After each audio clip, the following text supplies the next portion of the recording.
friends, it's Christy, and I'm thrilled to be back guest designing with My Favorite Things.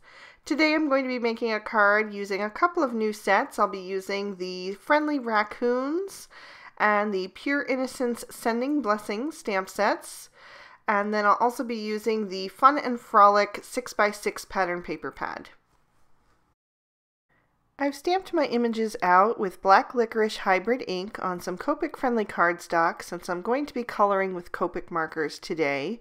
And I'm starting with some very pale warm grays. I'm using W00 and W1. I'm coloring in the little chest area and the area around his face with those shades, starting with the W1 and then blending out with the W00. And I'll use those same colors on the inside of their ears as well. Now I'm moving on to W1, W3, and W5, and I'm going to use these three shades for the majority of his body. I'm starting with that W5 and laying in some shadows, both on the bottom of his legs and also under his head. I really want there to be a difference that makes his head feel like it's protruding out from his body. It just gives a little bit of depth that way. And then I'm blending out with the W3 towards the center, and I'll finish with the W1.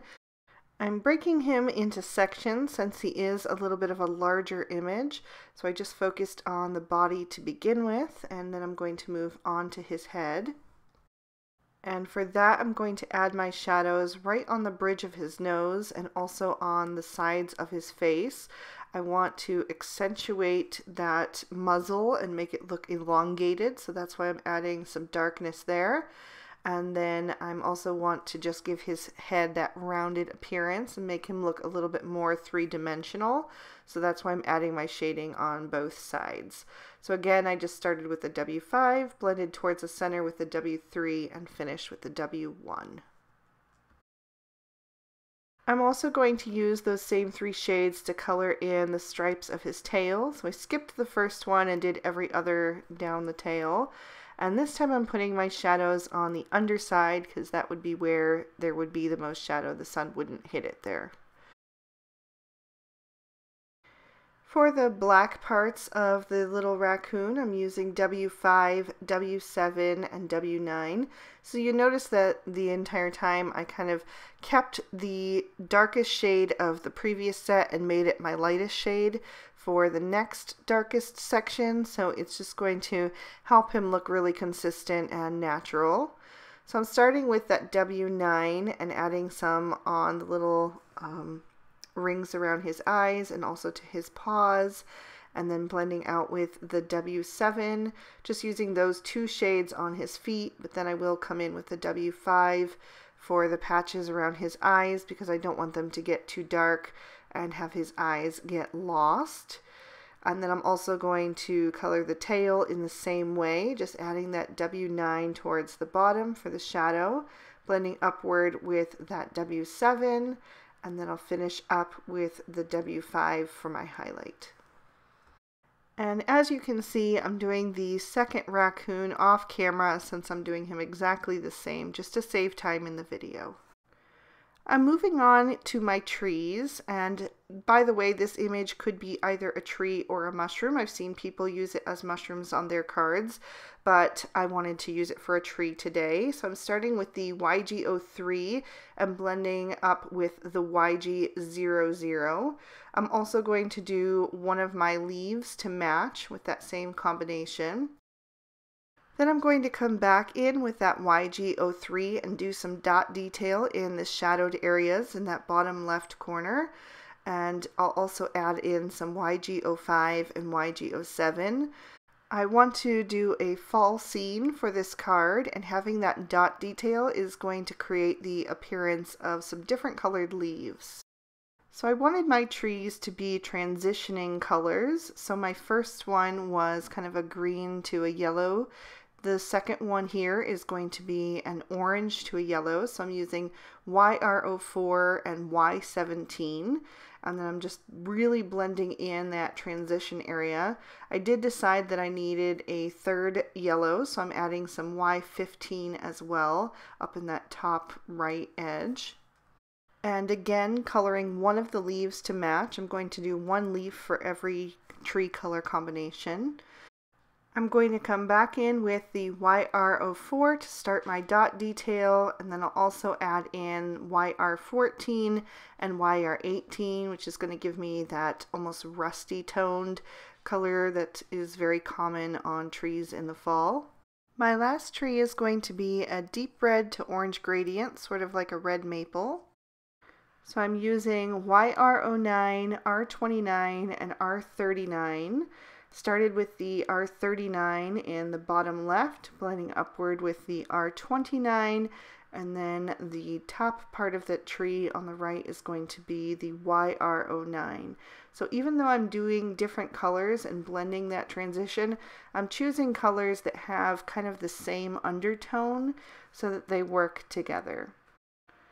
I'm bringing in the R59 to start some of my dot detail, and I'll also add some with the R39 as well. And I realize this leaf doesn't look anything like a maple leaf, but I'm going to color this one with that red combination. All that's left is to fill in my tree trunks, so I'm using E47 and E49.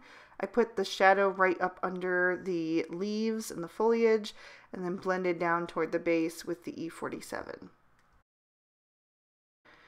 To help the raccoon's eyes stand out, I'm taking a black gel pen and just adding a little bit to their eyes, and this is going to make them nice and bright and shiny and just help them come to life. And now I'll trim these out with the matching dies. I've trimmed out some snow cone cardstock using the A2 Stitch Rectangle Stacks Set 2, and now I'm going to stamp a sentiment from the Sassy Pants Best Friends stamp set using some brown ink. It says, "You're my sidekick for life," which I think goes really well with our two little raccoons.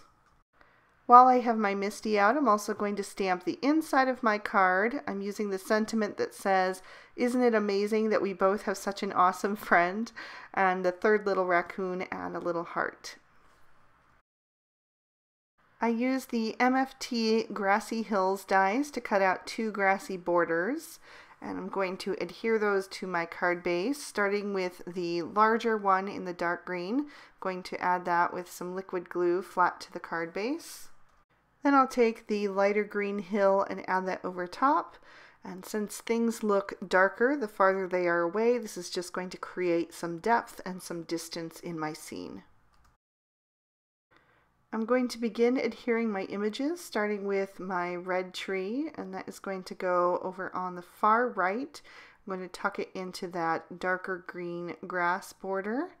And then I'll take the orange tree and tuck that over on the left. The chartreuse tree is going to go just to the right of that. I want to have some varying heights for the trees in the distance. And then I'm going to add my two little raccoons way in front on that green hill, and the larger one is kind of overlapping that green tree just a bit, which kind of also creates an illusion of depth. It just pushes those farther back in the distance and makes them look like taller trees, but they're just further away. I want the leaves to look like they're being blown around by the wind, so I'm going to add them at different heights on the card. The green one I'm adding to the end of the sentiment to kind of accent that.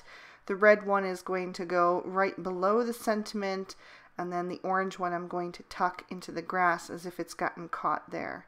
And I made sure to put the leaf kind of away from the tree that it's colored by, so it just spreads the color across the card.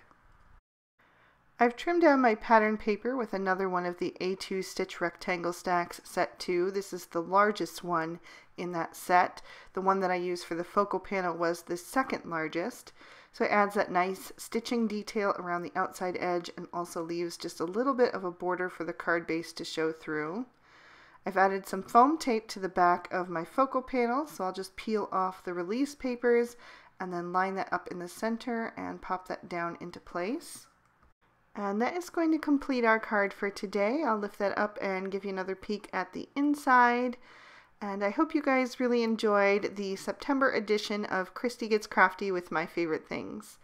If you did, please be sure to give the video a thumbs up and leave me a comment down below.